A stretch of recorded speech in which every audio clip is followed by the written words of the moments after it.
What's going on, tribe? Welcome to Ascension, the place of self and soul development, heavy on the soulful, the place where we transform to be the best versions of ourselves.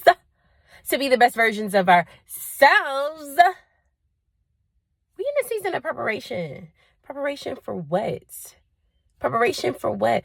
Preparation to be the best versions of ourselves, to walk into that manifestation, right? To walk into that manifestation. So I wanted to talk a little bit about manifestation and the concept of manifestation, because I feel like people just feel like they show up and then they say, oh, I want this person, or I want this thing, or I want this job, or I want this car, right? And it's like, oh, okay, you can visualize it. You can sit down in your car. You can hold on to the steering wheel. You can think about having the car, driving in the car. You can think about the SP, or think about the specific person. And you can say, oh, I see us together.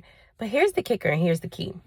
There is a thing with manifestation that people don't tend to talk about, which is the ability to sustain the manifestation of which you are calling to yourself.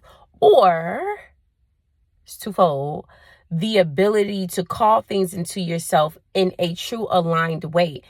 More specifically with relationships, I also see it in jobs. And I would even say sometimes even cars too, right? Like, you can manifest something, you can acquire it, but if you're not the truest version of yourself that has that thing, you will not be able to sustain it, and it will fall away from your reality very quickly because you are no longer in frequency of it, right? So you can attract this thing by constantly thinking about it, constantly affirming it, living it. But the twofold is you have to become the version of yourself that has that thing.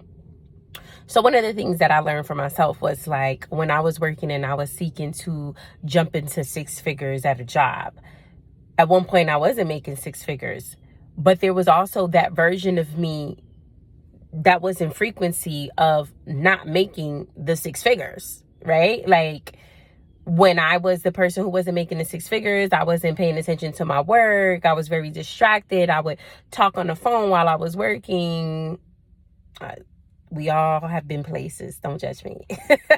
I would talk on the phone while I was working. I would be scrolling on my phone. My phone was attached to my face, be on Instagram, on the shade room, looking at this and that and everything in between.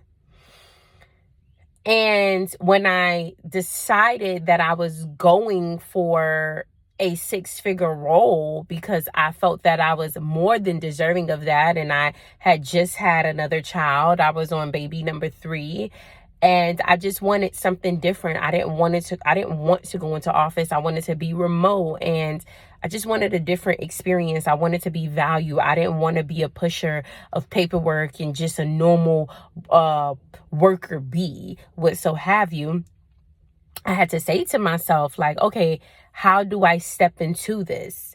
How do I step into this role as myself? Who do I need to become to have this? The first step for me in the job in particular was working on the resume, right? Like, what type of person, or what person who has six figures, what does their resume look like? Well, then I started to seek coaches and teachers who were developed in that field and to assist me with my resume. So I redid my resume in a way of which was completely different than I did it before. Okay, cool. That was one thing. The next thing was, okay, what are some of the habits of myself that I have to change? What does a person who typically makes six figures look like? What type of day do they have? I no longer want to sell my time for money. I want to be able to, yes, do my job, do it well, but also be valued and still have my time and not feel like I have to clock in and punch in at a certain time. And I'm being ridiculed if I'm like 5 minutes late, right? Like a micromanaging space. I don't do well in those settings. Okay, well, the version of you that has this role meditates every morning. She gets up and she makes time for herself to be silent with herself. So then I started meditating. That doesn't mean I was meditating for an hour, 20 minutes a day. That would be, a little difficult for me with smaller children because my time is, being given to them to some extent. But I started meditating. I started being silent with myself so that I could hear my intuition on what is it that I need to do to progressively change. Okay, what does that version of me look like? How does she eat? What does she do? Is she organized? Yes, she's very organized. She makes sure that she checks her emails at this certain time of the day, or she blocks a time where she's checking her emails and she's responding. She's being more organized with her mind and how she cultivates things and how she prepares herself and how she prepares her children. She's not scattered brain and she's all over the place. She's completing one thing at a time. She's not doing this thing and then going to another area with this thing being complete and then going to the other area and doing a little bit of things here and that's still complete and really not getting things done. And so I had to become this version of myself. And when I attracted the job, I was able to sustain it because now I am the version of myself that has that job. And so that is what you call timeline jumping, right? You're jumping into another frequency or another timeline, or you are now a magnet of that attraction of what you're trying to call to yourself. So I wanted to say that because although we're in a season of preparation, understand that the preparation is so that you not only attract that thing that you are calling to yourself, but you are absolutely that version of yourself that can sustain the manifestation that you are calling to yourself. I hope that that makes sense. I hope that that helps someone out there. Sending you my love. Sending you so much love. Sending you so much light. Each day gets sweeter. Each day gets sweeter. All you have to do is have that mustard seed of faith. All you have to do is continue to show up.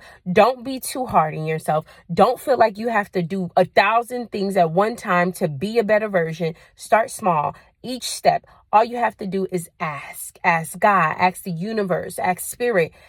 I just need the next step to be revealed to me. And all I need to do is show up. And as I continue to show up, more clarity will come to me because I am now becoming that person, that version of myself. Sending you my love. Until next time, peace be with you. Gal.